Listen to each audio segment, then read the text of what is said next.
Hey everyone, I'm so thrilled you're joining us for today's explainer. We're going to unpack a really fascinating document from the International Sustainability Standards Board. Specifically, we're looking at their SASB standards for the water utilities and services industry. We are going to dig right into the hidden economics of water conservation. It's one of those topics that affects literally every single one of us who pays a water bill, but the financial mechanics working behind the scenes, they are incredibly surprising. So let's just dive right into it. Seriously, I want you to think about this for a second. In pretty much every industry on Earth, a business succeeds by selling you more of whatever it is they make, right?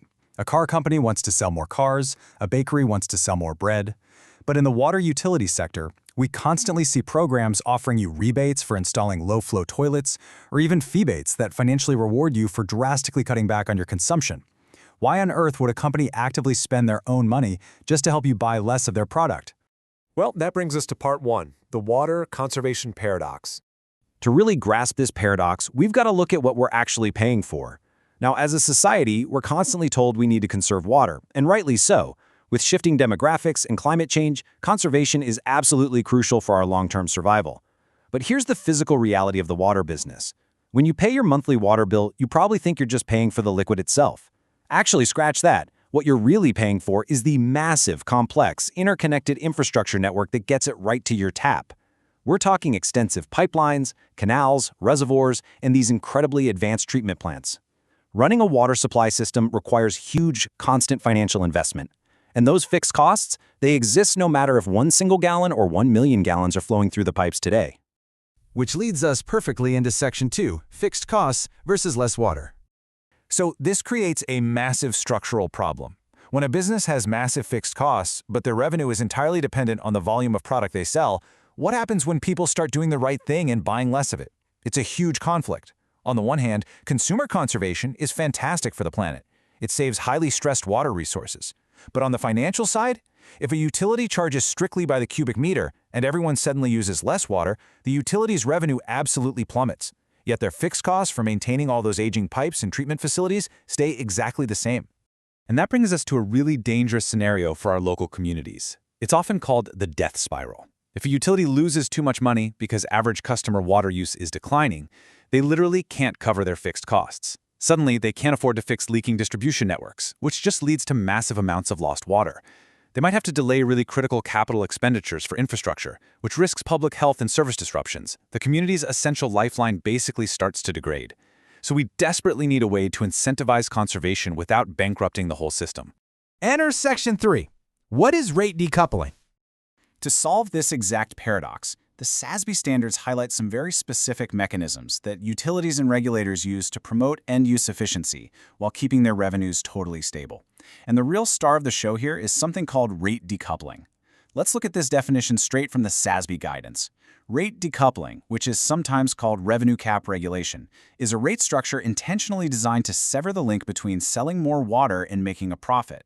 It totally separates the utility's fixed cost recovery from the actual volume of water sold.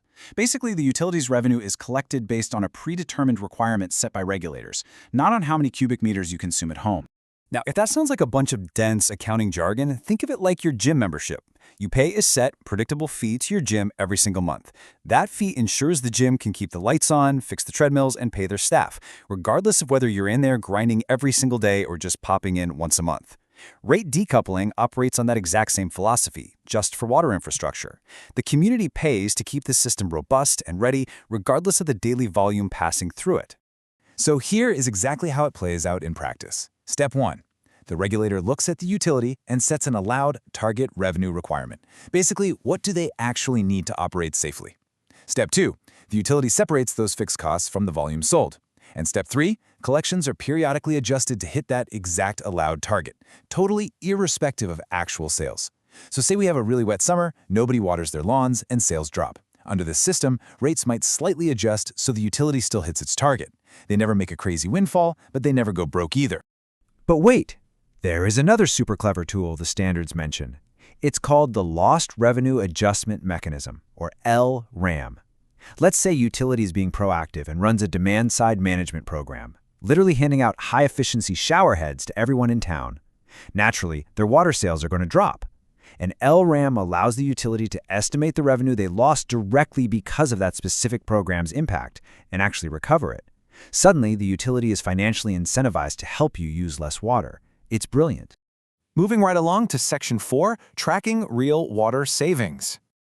Now you might be wondering, if we're constantly adjusting rates and revenues based on conservation, how do regulators and investors actually know these efficiency programs are working? We can't just take a utility's word for it, right? We need hard data, and that's where the reporting metrics come in.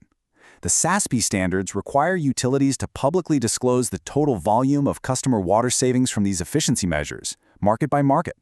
They track this whole ecosystem of policy mechanisms. We're talking deferral and current period decoupling, single fixed variable rates, lost revenue adjustments, and dynamic pricing models, like those efficiency rebates and feebates we mentioned earlier. It is an incredibly highly monitored system. And to make sure the data is rock solid, these metrics are rigorously tracked by separating gross from net water savings. This is a crucial difference. Gross savings look at all changes in consumption by anyone participating in an efficiency program, regardless of why they did it. But net savings, that's much stricter. Net savings only measure changes that are directly attributable to the program itself. In other words, water that absolutely would not have been saved if the program didn't exist. And to prove these numbers aren't just being pulled out of thin air, utilities have to follow really strict evaluation, measurement, and verification regulations. When local regulations don't exist, the SASB standard actually points them straight to the EVO International Performance Measurement and Verification Protocol. So when a utility reports that they've saved thousands of cubic meters of water, investors and regulators know for sure that those savings were measured against a rigorous, globally recognized standard.